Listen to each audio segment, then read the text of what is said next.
Peace, Africa worldwide. We starting off the year with a cold day today. It's a little bit nippy out here. I want to start off the new year by saying Happy New Year to all my beautiful African people. Habari ya Asabui, Habari ya Machana, and Habari ya Jioni. And for those of you who may not know, that is Kiswahili, and it means good morning, good afternoon, and good evening. So I'm going to keep this one short and sweet and answer the question of whether or not African people should celebrate the new year and if we should make resolutions. Okay, my answer is yes and yes. I mean, although we know that the Gregorian calendar isn't the only calendar, it's the one that the majority of the world is operating on, especially here in the U.S. Except for certain ethnic groups, for the most part in the U.S., we operate off of the Gregorian calendar, and for the most part worldwide, even though people have their individual calendars, such as the Chinese calendar, the Ethiopian calendar, the Islamic calendar, but for the most part we operate off this Gregorian calendar. And so this year affects your life. 2019, this numerology is going to affect you. I'm sure you probably, when you list your date of birth down, you use the date by the Gregorian calendar. So yes, we should celebrate the new year because there's new things coming, and we should definitely make resolutions, because if you don't make a plan, then you plan to fail. That's not exactly how the quote go, but y'all know what I mean. And African people, we suffer from a lack of organization. And one of the main elements to being organized is to plan. So I've thought of a way to make it very simple for me to make my resolutions. I'm just having 3 yeses and 3 nos. 2018 wasn't the absolute best for me. I had some problems career-wise. I didn't have the best things going for me spiritually or relationship-wise. And so I took last night, instead of going out and popping pistols and popping champagne, I took last night to reflect on 2018 so I could wake up today and write out my plans for this upcoming year, which is going to be a great year for me. It's going to be a great year for you. It's going to be a great year for Team Africa Worldwide. So let me tell you all about my 3 yeses. My 3 yeses are yes to money, yes to exercise, and yes to Africa. And of course, these aren't 3 new yeses. However, when people make resolutions, you can continue upon it if you aren't at the level in which you want to go, or if you think it's something that should always be continuous. Money, I discussed that before. It was one time in my life that I got caught up in the sayings of the biblical Jesus concerning money. It seemed like the Messiah was not concerned with money and actually saw being rich as a bad thing. Expressions such as, it's easier for a camel to walk through the eye of a needle than for a rich man to enter the gates of heaven. What does a man gain if he inherits the world but loses his soul? Show me a penny, whose face is on that penny? Give Caesar what Caesar's, give God what's God's. So I've come to the conclusion now that that is some of the corruption that the enemies of African people added to the Bible. We know that the Bible has been remixed over and over and over, and I believe that those scriptures were put in there to throw us off, because we know there are contradictions in the Bible. There's plenty of places in the Bible that actually states that you should strive to be prosperous. So it's all about money. As far as, not saying money is the most important thing, but we know when we don't have financial resources, everything stops. It stops for us on the individual level, and it definitely stops us as a group. That's why China is currently taking over so much on the continent right now, because the continent does not have their shit together financially. They're borrowing money from these people, they're currently becoming the victims of predatory lending. So we have to get our money right. We can't be strong as an African nation without having our money right, individually and as a group. The second one, exercise. I'm in pretty decent shape, partly due to genetics and partly due to the fact that I was in the military for a long time. However, even myself, like most people my age, I have a little bit more belly fat around the waistline area than I would like. And so even though I exercise pretty regularly, I'm gonna step up my game on that. I'm gonna get more of a boxer's frame of mind. You know, boxers get up really early in the morning, and they do their run before they do anything.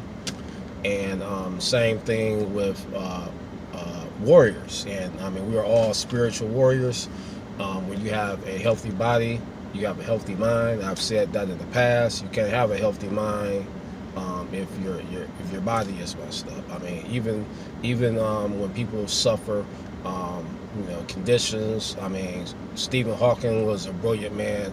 Imagine how much more brilliant he would have been with a healthy body. Okay.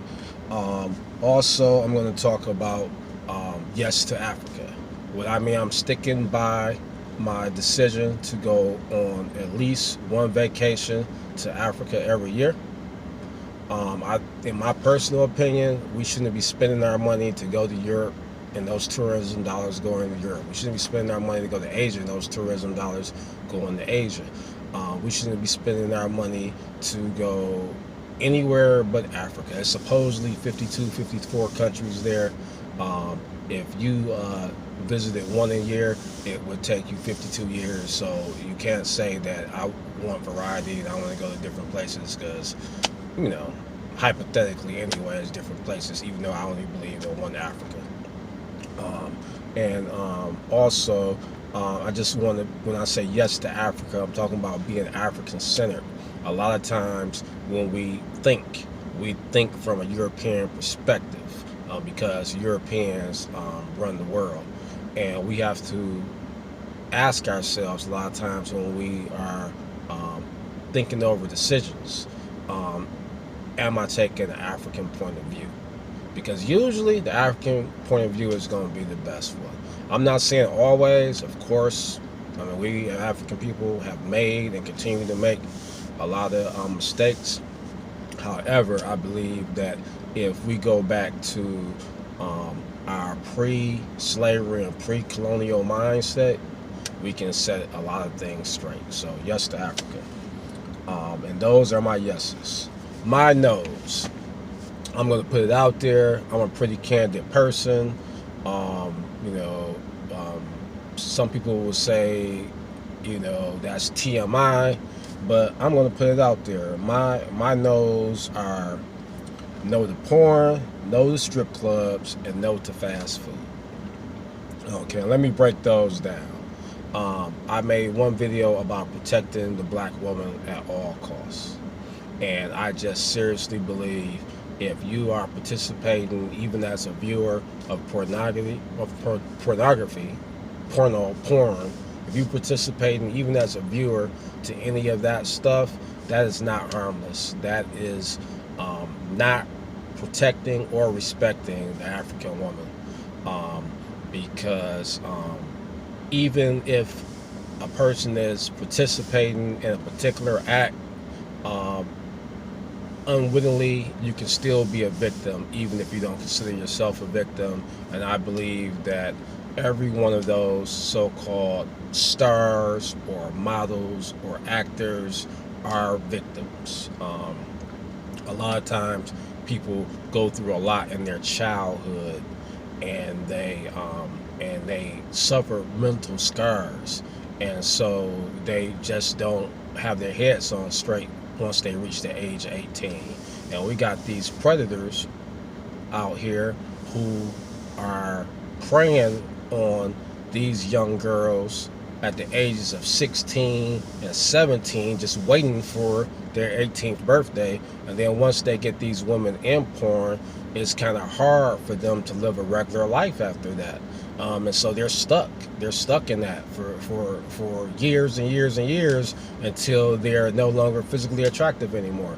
Because once they work that job and then they try to get another job and then people recognize them, then that's going to make it hard for them.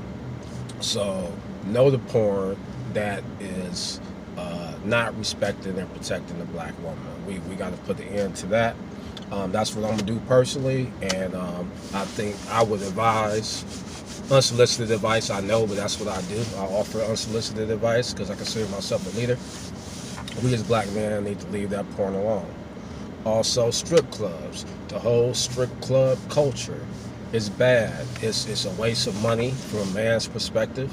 You go in there and you buy a pop, and depending on what club you go, they might charge you $12 for a pop, just because, or a soda, as they would say in some countries, or a cool drink, depending on your area, just for a not even an alcohol beverage. If you buy any beverage, they're gonna mark it up 300, 400, 500%, just for you to be in the house.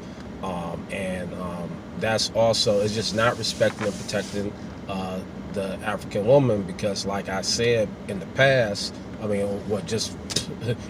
just a couple minutes ago, that people can be victims even if they participate in their own victimhood and they don't know. And those women who are participating, being dancers or strippers or erotic artists or whatever you want to call it, they are victims, and a lot of them, like I say, they suffer emotional scars when they were young. Some of them had financial situations that got themselves in there, and some of them are in there because they're being pimped, and that the strip club is just a front for prostitution. And so a lot of the women that might go into that, thinking they're only going to dance, is really a gateway to prostitution. So I know a lot of men, we say, well, we just go there for entertainment, we don't participate in that, but you're still contributing if you're there. So for me personally, no strip clubs 2019 and beyond. And for the rest of my African brothers, I advise you not to do that as well. Third is fast food. Now, I pride myself on having a healthy diet. I haven't eaten pork in many a years, since maybe 1992. I haven't eaten pork, and I haven't been a consistent beef eater since maybe the year, maybe since 95, 96, I haven't been a consistent beef eater. I've gone back and forth. I don't believe in the title. Title's vegetarian and vegan. Vegan, I don't know who came up with that. That's just a person that's a vegetarian. Because if you're eating cheese and you're drinking milk and you're eating eggs, then you're not a vegetarian, because none of that is plant-based. You're not. So, and then just the whole title of vegetarian, once you label yourself with that, it's a box I feel like you really don't want to be in. People can live that strict lifestyle, that's cool, but me, I like to throw a little fish in there, healthy fish, clean fish, no scavengers, no catfish, no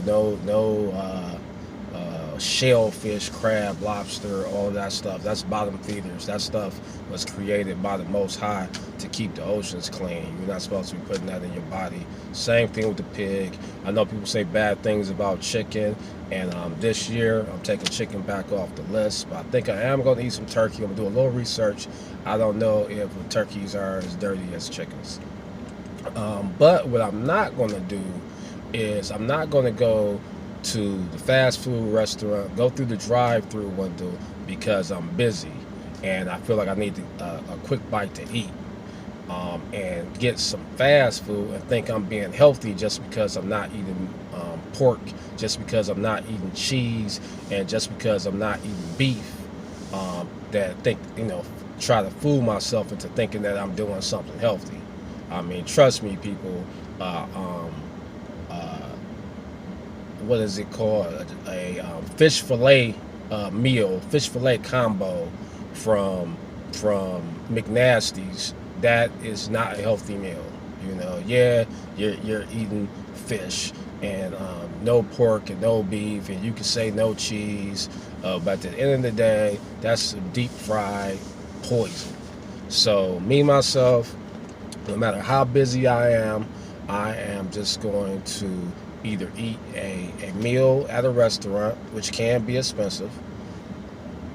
So you can't do that all the time, but we as African people got to get back to the old days. We used to go to the grocery store. Most of us don't even know how to go to the grocery store anymore. I go to restaurants and I see people walking out with bags and bags, 2 bags full of styrofoam containers with $80, $90 worth of food for their family. That's only for one day. Imagine how much food, how much money we're giving away. But that's a whole nother story, and I'll talk about that later. But we need to get back to just cooking our own food as much as possible. When we go to a restaurant, go to a black-owned restaurant for sure. But we don't need to eat as much as we eat. You don't have to eat 3 times a day. That's a trick. That's what keeps you fat. That's what keeps you broke. When you eat 3 times a day, and I've heard these diets about, you're supposed to eat more, eat 6 times a day, it gets the metabolism going. That is foolishness. If you eat less and you burn more energy, you will lose weight and you will not gain. Most people, I'm not in the Nation of Islam, but I know that many of those brothers and sisters pretty much practice Ramadan year-round. They eat 1 meal a day year-round.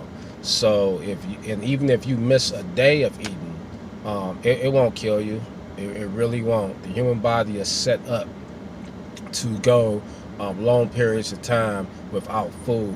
It's a mental thing. And plus, when you do intermittent fasting, and that's what it's called, you give your body time to eliminate the toxins that you take in through eating, because even when you try to eat healthy, you're still getting some bad alien particles into your body.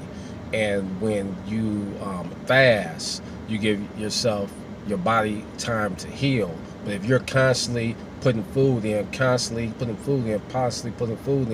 then your body never has a chance to eliminate what was in there. So definitely no fast food for 2019. I'm sticking by that.